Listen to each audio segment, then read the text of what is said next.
नाही, आम्ही हे सातत्याने हेच सांगत होतो, की जी चर्चा झालं होतं, सत्य होतं, ते सत्य आम्ही सांगत होतो.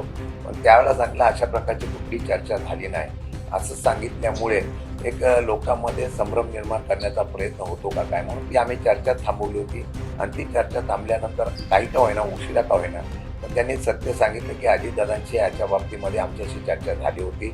आता ही चर्चा झाल्यानंतर त्या चर्चेच्या माध्यमातून काय काय झालं ते त्यांनी खुलासा करावा. याची कल्पना मला नाहीये. पण मला वाटतं, की त्यांनी हे कबूल केलंही आम्ही हेच सांगत होतो, की आम्ही कुठल्याही प्रकारची आम्ही फक्त त्यांचं दादांचं झालेलं निधन होतं. त्या निधनाच्या वेळेला त्यांची अंतिम इच्छा म्हणून आम्ही भावना व्यक्त केली. ती पण आम्ही लगेच केली नव्हती. काही लोकांनी त्याच्यावर वेगवेगळ्या प्रकारच्या प्रतिक्रिया लगेच द्यायला सुरुवात केली होती. आम्ही दिली नव्हती. मला वाटतं, की आता हा विषय संपलेला आहे. सत्य जे होतं ते बाहेर त्यांनी सांगितलं. उशिरा का होईना सांगितलं. असं आहे, की विलिनीकरण त्यावेळेला होणार होतं, ही चर्चा होती का होती.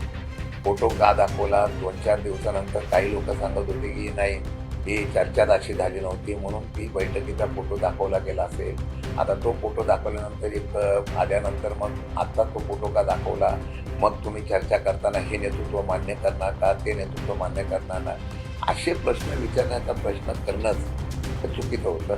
मला वाटतं, की ती विचारण्यामधला त्यांचा हेतू काय असेल याची मला कल्पना नाही. पण मला वाटतं, की आता हा विषय आम्ही नुकताच सर्व थांबवलेला आहे. आम्ही आता आमच्या पद्धतीने काम करतो. आता कुठल्याही प्रकारची अशी चर्चा मीडियावर आहे, ही चर्चा आमच्याबरोबर नाही. ही चर्चेचा आता सध्या विचार पण नाही. त्यामुळे जर तर त्या प्रश्नाला मी उत्तर देणार नाही.